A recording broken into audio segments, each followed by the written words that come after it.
দেখি ভার্সিটি নিজের এলাকা দেখে নির্বাচন করা যেতে পারে যদি পছন্দের সাবজেক্ট থাকে। ঠিক আছে, তখন আপনার ভার্সিটি নিজের এলাকা দেখে নির্বাচন করা যেতে পারে। কিন্তু আপনি হয়তো ভার্সিটি চুজ করলেন, সেই ভার্সিটিতে আপনি কোনো সাবজেক্ট পেলেন না। যেমন কিছু জায়গায় কিন্তু আপনার, যেমন নেত্রকোনায় মনে হয় একটা ইউনিভার্সিটি আছে, আবার কিছু জায়গায় রবীন্দ্র ইউনিভার্সিটি আছে। তো এই যে ভার্সিটি, এই ভার্সিটিগুলো সাবজেক্ট সংখ্যা খুবই কম।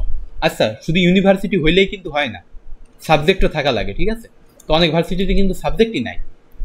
তো এটা একটা কথা। আর নিজের এলাকা দেখে ভার্সিটি নির্বাচন করা যাবে যদি সেখানে পছন্দের সাবজেক্ট থাকে। এখন আসি ঢাকা বিশ্ববিদ্যালয়, জাহাঙ্গীরনগর বিশ্ববিদ্যালয়, চট্টগ্রাম বিশ্ববিদ্যালয়, বিইউপি, এই ভার্সিটিগুলা চুজ করতে পারেন আপনি, কারণ এগুলাতে যথেষ্ট সাবজেক্ট আছে। আর আরও একটা যে বিষয়টা মাথায় রাখতে হয় সেটা হচ্ছে আমাদের যে গুচ্ছ। তো গুচ্ছতে কিন্তু অনেকগুলা ভার্সিটি, অলমোস্ট 25টা মতো ইউনিভার্সিটি আছে এর মধ্যে। তো এই 25টা ভার্সিটির মধ্যেই হচ্ছে আপনার কিছু মানে ভালো খারাপ বলতে কি, কিছুতে সাবজেক্ট বেশি আছে, কিছু র্যাঙ্কিংয়ে আগায় থাকে, এগুলো অতটা মেটার না, বাট আপনার সাবজেক্টটা মেটার করে বেশি। সো জগন্নাথ বিশ্ববিদ্যালয় অবশ্যই সেটা ঢাকার উপরে আছে, বাট এখানে মনে হয় আবাসিক কিছু সংকট আছে, এটা একটু দেখতে হবে। বাট জগন্নাথ যেহেতু ঢাকায়, এর একটা বেশ প্রেস্টিজ আছে। খুলনা ভার্সিটির বেশ ভালো একটা সুনাম আছে, রাজনীতি মুক্ত ছিল চিরজীবন 91 সাল থেকেই। আবার কিছু সাবজেক্ট আছে ইংলিশ ভার্সনে পড়া হয়, ওবি কারিকুলাম ফলো করা হয়। মানে কি, এটাই হয় কি, মানে ফরেন যাওয়ার ক্ষেত্রে স্কলারশিপের ক্ষেত্রে কিছু হয়তো সুবিধা হয়ে থাকে যতটা জানি। তো ওবি কারিকুলাম, বাট এখানে কিন্তু একটু বই বেশি পড়া লাগে। সো এটার একটা ডিসঅ্যাডভান্টেজ সামান্য আছে, এটা আমার টোটালি ব্যক্তিগত অভিমত। এখন আসি ইসলামী বিশ্ববিদ্যালয়। হ্যাঁ, এটা শুনে মনে হয় যে ইসলামী, বাট নট ওই রকম একেবারে। বাট এখানে সাবজেক্ট অনেক ভালো ভালো সাবজেক্ট আছে ইসলামীতে। আর এখন তো যে আমাদের যে কুটা মুভমেন্ট হয়ে গেছে, এখানে আশা করি যে অনেকগুলা মানে রাজনীতি কমে যাবে ক্যাম্পাসে। সো তখন হয়তো আর এই ভার্সিটিগুলো নিয়ে মানুষের অতটা প্রবলেম থাকবে না, মানুষ হয়তো নিজের মন মতো যে কোনো ইউনিভার্সিটিতে পড়তে পারবে।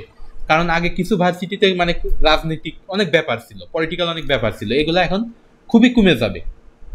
তো ইসলামী ভার্সিটি, বরিশাল ভার্সিটি, শাহজালাল, তো এগুলো আমি কিন্তু র্যাঙ্কিং একটা বেস করেছি, যাতে প্রেস্টিজের উপরে, নট আমার ব্যক্তিগত টোটালি এই র্যাঙ্কিংগুলা অত ভাবার দরকার নেই। বাট জগন্নাথকে উপরে রাখছি, খুলনায় আমি পড়ি সেটারে দ্বিতীয়তে রাখছি, ইসলামী রাখছি।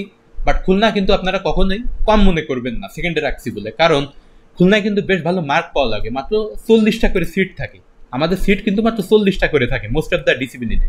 আমাদের একটা এখানে একটা মজার ব্যাপার আছে, বাইরে ইতিহাস ডিপার্টমেন্ট, আপনারা তো ডিপার্টমেন্ট হিসাবে জানেন, তো বাইরে কিন্তু ডিপার্টমেন্ট বলে, বাট খুলনা ইউনিভার্সিটিতে সেগুলারে বলা হয় ডিসিপ্লিন। তো এইটা হচ্ছে একটা ব্যাপার, বাইরে বলা হয় ফ্যাকাল্টি, আমাদের বলা হয় স্কুল। তো এইরকম কিছু কথার কিছু পার্থক্য আছে ল্যাঙ্গুয়েজের, নট এটা তো আর কোনো সাবজেক্টগত পার্থক্য না। আর বরিশাল আছে, শাহজালাল বিজ্ঞান প্রযুক্তি আছে, নোয়াখালী আছে, যশোর বিজ্ঞান প্রযুক্তি আছে, জাতীয় কবি কাজী নজরুল আছে। তো এই ক্ষেত্রে বিজ্ঞান প্রযুক্তিগুলোরে আমি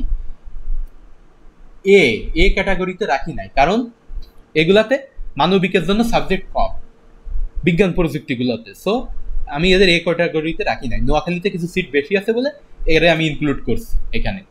এখন আসি,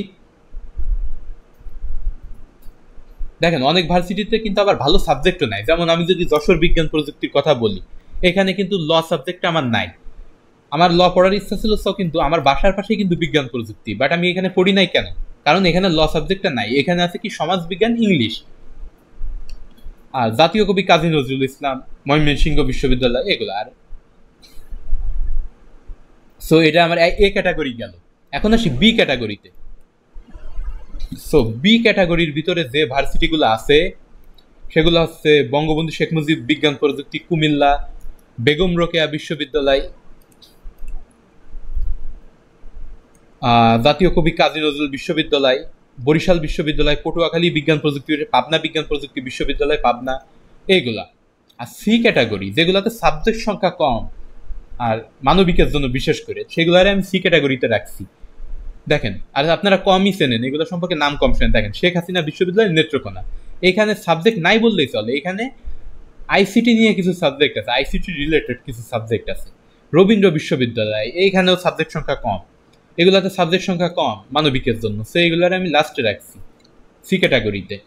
তো এই যে ক্যাটাগরি, এইগুলা নিয়ে এত টেনশন করার কিছু নাই, এইগুলা তবে ক্যাটাগরি বেস হইলে একটা জিনিস সুবিধা হবে, যারা আপনারা মার্ক কম তারা বি ক্যাটাগরিতে একটা বেশি ভরসা রাখবেন, অতিরিক্ত মার্ক যাদের কম, আর তারা বি, আর একেবারে না হইলে সি।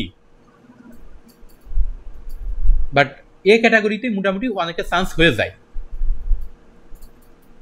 মার্ক কম থাকলেও। তো এইটাই বিষয় ছিল যে সাবজেক্ট চয়েসের সাথে ভার্সিটি চয়েসটা আমি এক করে দিয়েছি। আর সাবজেক্ট চয়েস নিয়ে অনেক কথাই বলেছি, আপনাদের মনে অনেকগুলো প্রশ্ন আমি আশা করি জাগাই দিতে পারছি। তো এই প্রশ্ন থাকলে আপনারা বুঝতে পারবেন, তো 4 বছর পরে তাহলে অসুবিধা হবে না। নাই দেখা গেল আপনার চান এক জিনিস আর আপনি পড়েছেন এক জিনিস, দেখা গেল আপনি পড়েছেন বাংলা, আপনি চান বিদেশের স্কলারশিপ, এটা তো একটু তো টাফ হবেই।